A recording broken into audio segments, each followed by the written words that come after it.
konvensi Montevideo terbagi menjadi dua. Yang pertama, unsur konstitutif adalah unsur yang mutlak bagi suatu negara didirikan. Unsur ini meliputi rakyat, wilayah, dan juga pengakuan dan berdaulat.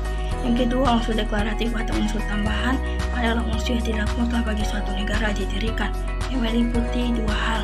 Yang pertama, pengakuan secara de facto adalah pengakuan yang secara nyata atau sesuai dengan fakta yang terjadi. Yang kedua, pengakuan secara de jure adalah pengakuan secara resmi berdasarkan hukum oleh negara lain. 1.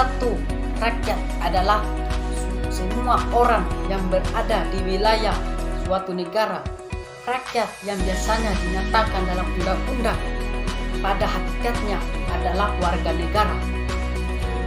Rakyat dalam suatu negara meliputi penduduk atau bukan penduduk atau orang asing.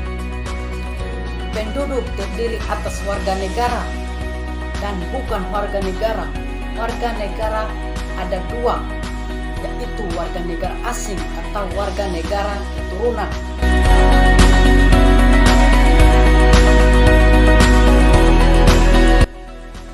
Unsur terbentuknya suatu negara yang keempat yaitu memiliki wilayah.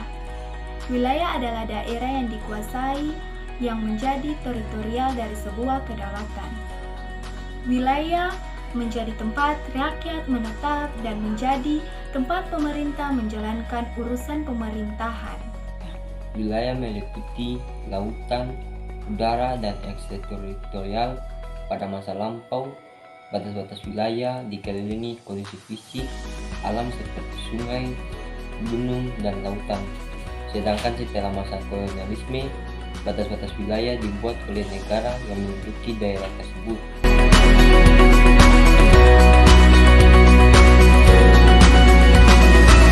Yang ketiga, pemerintah yang berdaulat.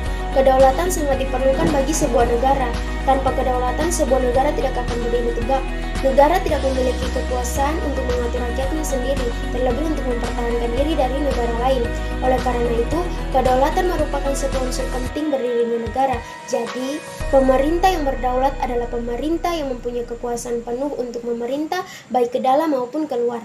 Kedaulatan ke dalam atau intern adalah kekuasaan tertinggi di dalam negara untuk mengatur fungsinya, sedangkan kedaulatan keluar atau ekstern adalah kekuasaan dalam negara untuk mengadakan hubungan dengan negara-negara lain dan mempertahankan diri dari serangan-serangan negara lain.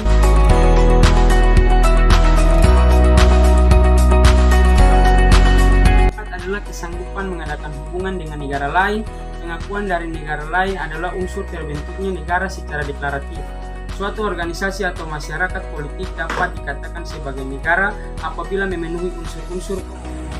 Sementara unsur ini adalah unsur deklaratif terbentuknya suatu negara yang mencangkup hubungan dua negara yang termasuk dalam berbagai bidang, yaitu ekonomi, politik, keamanan, dan sebagainya. Dalam hal ini, adanya hubungan kerjasama, baik bilateral, multilateral, atau bahkan internasional.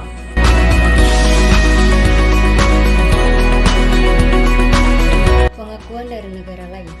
Adanya pengakuan dari negara lain merupakan bukti sah hadirnya suatu negara dan berhak untuk terhindar dari ancaman dan campur tangan negara lain. Adapun macam-macam pengakuan dari negara lain sebagai berikut. Yang pertama, pengakuan de facto, yang berarti diakui secara nyata bahwa negara tersebut telah diakui karena memiliki unsur-unsur negara seperti ada pemimpin, rakyat, dan wilayahnya. Contohnya, secara de facto merdeka pada tanggal 17 Agustus 1945.